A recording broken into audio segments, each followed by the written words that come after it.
In this video, we're going to look at performing calculations using our inverse trig functions. And a lot of these questions stipulate that you can't use a calculator. So yeah, let's jump straight in and have a look. All right, so calculators away. Without using a calculator, find the exact value of, to begin with, sine of arc cos a half. Okay, here's the deal. Sine and arc sine are inverses, so essentially just cancel. Cos and arc cos are inverses, so just cancel, but sine and arc cos are not. So what can we do? Well, we can use this very useful way of thinking about things. We know that sine squared of a thing plus cos squared of a thing is 1, which means that sine squared of a thing is 1 minus cos squared of a thing, which means that sine of a thing is the square root of 1 minus cos squared of that thing. Okay, with that in mind, we can say that sine of this thing is the square root of 1 minus cos squared of this stuff, which is arc cos of a half. Okay, so what's going on there? Well, another way to think about this is that this is 1 minus, okay, cos squared of something is just cos of that thing all squared. So it's cos of arc cos a half, 3 brackets there, all squared. Now, cos of arc cos a half, cos and arc cos are inverses, so cos of arc cos a half is just a half. So this is 1 minus a half squared. So it is just the square root of 3/4, or root 3 over 2. So there it is, easy as that. They're not that easy though, are they? What about tan of arc sine root 2 over 2?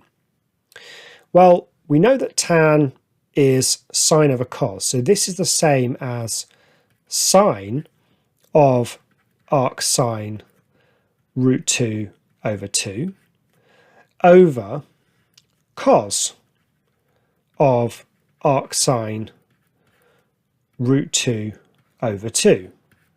All right, so sine of arc sine root 2 over 2 is just root 2 over 2.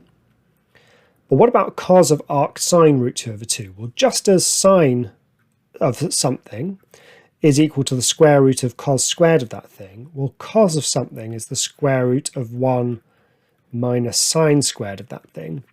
So what we've got here is the square root of 1 minus sine squared of arc sine root 2 over 2. The sine and the arc sine cancel, and it's just root 2 over 2 squared. So what have we got? Well, it's root 2 over 2 divided by the square root of, now what's going on here? That's, well, root 2 over 2 squared is a half, so that's the square root of 1 minus a half, which is the square root of a half. Okay, at this stage you might be freaking out, but the square root of half is root 1 over root 2, which it turns out, if you do a little bit of surd work, is also root 2 over 2. So the answer is 1. So these are pretty tricky, but once you've practiced a few, they're not too bad. Okay, let's go on to a new page and solve this one. All right, so sec of arc tan 3. Well, we know that sec squared of a thing is tan squared of a thing plus 1. Now, what that means is sec of something is equal to the square root of tan squared of that thing plus 1, which means that sec of this expression is the same as the square root of tan squared of this expression, so tan squared of arctan 3 plus 1.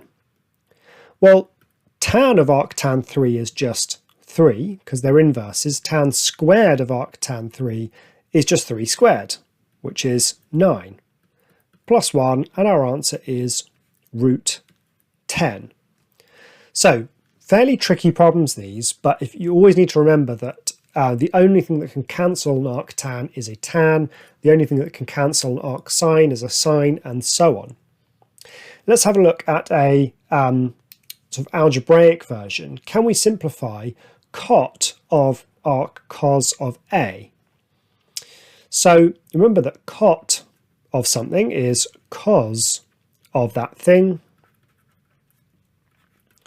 over sine of that thing. So the numerator is no problem. Cos of arc cos A is just A. But the denominator, well, we can use this little trick, which is that sine of a thing, I won't use A because there's A in here, but sine of x is the square root of 1 minus cos squared x. So what we've got here is the square root of 1 minus cos squared of arc cos A. So what is cos squared of arc cos A? Well, cos of arc cos A is just A, so cos squared of that is just the square of A, so 1 minus A squared. And there is our answer. That is cot of arc cos A. Okay, hope that's been a useful look at inverse trig functions. That concludes this chapter of work on trig, but I'll see you in the next video.